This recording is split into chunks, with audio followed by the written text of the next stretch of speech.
sommes avec Henri Vial ce matin, un habitué du concours du vin de Lyon. Alors, le vin, c'est toujours pour vous une passion? Oui, toujours une passion, effectivement, puisque je fais une quinzaine de concours chaque année. Donc, c'est une passion qui date depuis 30 ou 40 ans et qui ne me quittera certainement que lorsque je serai en bière. À ce moment-là, je ne boirai plus de vin. Mais pour le moment, oui, c'est une passion.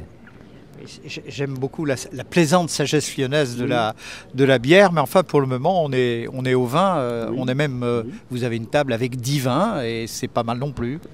Oui, il y en a même plus que 10 d'ailleurs. Je vous signale quand même au passage que Lyon est une ville brassicole également. Il n'y a pas que le vin, il y a aussi la bière. Et que Rhône-Alpes est la capitale en France des microbrasseries.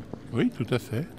Parlons de vin un peu si vous le voulez bien. Qu'aviez-vous ce matin à déguster? Des Riesling. Des Riesling qui sont des vins d'Alsace, comme chacun sait, qui sont un cépage d'Alsace. Alors on ne sait pas exactement de quelle région d'Alsace ces Riesling viennent.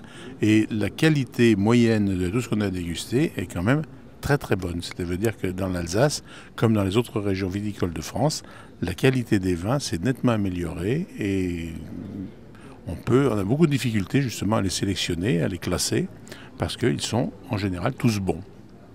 Même si vous avez le tablier du concours des grands, tablier de sapeur à Lyon, mais du concours des vins de Mâcon, disons-le, vous êtes un habitué ici. Que pensez-vous de ce concours par rapport à d'autres, puisque vous en faites pas mal chaque année en France? Ce concours est très bien, il est tout à fait dans la lignée de tous les autres concours qu'on peut trouver en France, parce que la qualité des présélections est parfaite. Et puis la qualité des dégustateurs est parfaite aussi, il faut bien quand même le dire.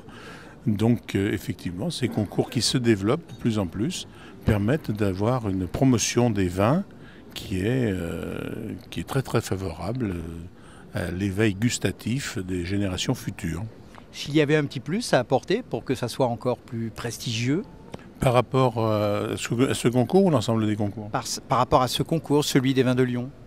Je pense qu'on peut simplement souhaiter qu'il y ait de plus en plus d'échantillons, de plus en plus de dégustateurs, puisqu'il y en a beaucoup qui manquent.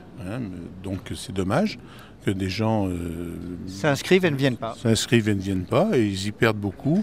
Et je pense qu'il faudrait qu'il y ait plus de dégustateurs, donc plus de connaisseurs, et plus de vins également qui puissent concourir, parce que c'est quand même un produit en particulier français, et il est nécessaire de le faire connaître et de le faire connaître au public, avec modération bien entendu, parce que vous pouvez constater que tous les gens qui dégustent ici, malgré la quantité qui va quand même être goûtée, il n'y en a pas un seul qui titube, il n'y en a pas un seul qui chante. Remarquez, c'est normal, pour le moment ils sont encore assis. Merci à vous en tout cas. Je suis pas d'accord avec vous, pas du tout, pas du tout. C'est pas parce qu'ils sont assis, c'est parce qu'ils sont connaisseurs. Et l'important, c'est qu'il faudrait que chaque Français, en particulier, dans le monde entier aussi, mais enfin chaque Français, soit connaisseur. Et on devrait apprendre dans les écoles à sentir et à permettre de développer les qualités sensorielles de chaque enfant, de façon à ce que justement il ne s'adonne pas à la boisson, mais qu'il puisse connaître la qualité des produits qui sont des produits agricoles et qui sont des produits de notre terroir.